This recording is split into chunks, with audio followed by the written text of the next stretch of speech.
بسم اللہ الرحمن الرحیم۔ امید کرتا ہوں تمام دوست احباب خیریت سے ہوں گے۔ اللہ تعالیٰ آپ سب کو خوش رکھے، برکت عطا فرمائے۔ آپ دوستوں کی طرف سے یہ آ رہا تھا کہ آپ اس وقت جو اہم ایک معاملہ چل رہا ہے، اقرار الحسن اور حق خطیب کے درمیان ایک جھڑپ سی ہے اور ایک پریشان کن کیفیت جو ہے نا بنتی چلی جا رہی ہے، تو اس پر آپ کیوں اپنا ولاگ ریکارڈ کروائیں اور ہمیں اس حوالے سے کچھ آگاہ کریں، یہ معاملہ کیا ہے، اس پر کیا کرنا چاہیے۔ تو جناب والا پہلی تو بنیادی بات یہ ہے کہ جب اقرار الحسن صاحب نے اس چیز کو اٹھایا، اس پر تبصرہ کرنا شروع کیا، تو ظاہر ہے اس سے پہلے انہوں نے کافی سارا مواد لیا، اس حوالے سے ان کے پاس کئی طرح کے ثبوت آئے اور تمام چیزیں انہوں نے جمع کی، اور اس کے بعد جا کے انہوں نے یہ قدم اٹھایا۔ اچھا، جب یہ کنڈیشن ہو گئی تو اب اگر حق خطیب صاحب کے پاس اس حوالے سے کوئی ٹھوس ثبوت اور وہ یہ اپنا باور کرانا چاہتے ہیں کہ میں اس معاملے میں حق پر ہوں، سچ پر ہوں، کوئی میرے ہاں فراڈ کا کوئی معاملہ نہیں ہے، میرے ہاں کوئی جو ہے نا کسی قسم کا ظلم و زیادتی والا معاملہ نہیں ہے، تو انہیں چاہیے تھا اس پر کوئی ثبوت لاتے اور سامنا کرتے۔ اب جو کنڈیشن بنتی جا رہی ہے، اس میں ایسا لگ رہا ہے کہ وہ حق خطیب صاحب جو ہے نا سامنا نہیں کر پا رہے، تو ظاہر ہے کچھ نہ کچھ تو ہے نا، جسے کہتے ہیں نا دال میں کالا تو ہے ہی۔ تو اب جس طرح جس موڑ پر جس نہج تک یہ معاملہ پہنچ چکا ہے، تو ظاہر ہے کہ اب اس کو میرے خیال میں جلد ختم ہونا یہ نظر آتا نہیں ہے کہ بہت جلد ختم ہو جائے، اس کا معاملہ جو ہے نا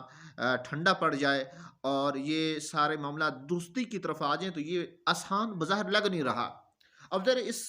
تمام تر صورتحال میں ہمارے جو ہے نا اقرار الحسن صاحب اور پھر جس طرح عوام نے اس پر جو ہے نا حق خطیب کے معاملے میں رد عمل دیا، یہ بھی کافی جو ہے نا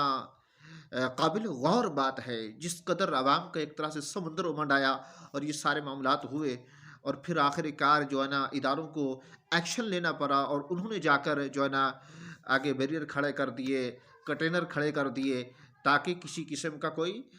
بڑا حادثہ نہ ہو، کوئی بڑی پریشانی کا سامنا نہ کرنا پڑے۔ تو اس کے پیش نظر جو ہے نا اداروں نے کوشش کی اور یہ سارے معاملات کیے، تو ظاہر ہے یہ بھی ایک حفاظت کے پیش نظر تھا اور اس کو ہونا چاہیے تھا۔ اللہ خیر کرے، اللہ تعالیٰ کرم فرمائے۔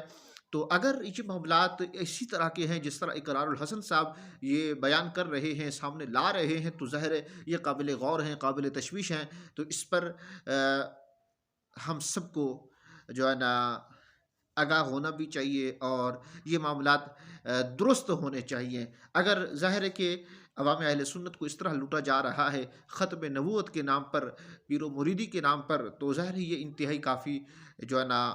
نازک مرحلہ ہے، نازک کنڈیشن بن چکی ہے۔ تو اس معاملے کو جو ہے نا واضح ہونا چاہیے، اگر یہ غلط ہے تو اس کو ختم ہونا چاہیے۔ اللہ تعالیٰ ہم سب کو عقیدہ اہل سنت پر رہنے، اور جو اس طرح کے لوگ جو لوگ فراڈ کر رہے ہیں عوام اہل سنت کے ساتھ، عقیدہ اہل سنت کے ساتھ، اللہ تعالیٰ انہیں توبہ کی توفیق دے۔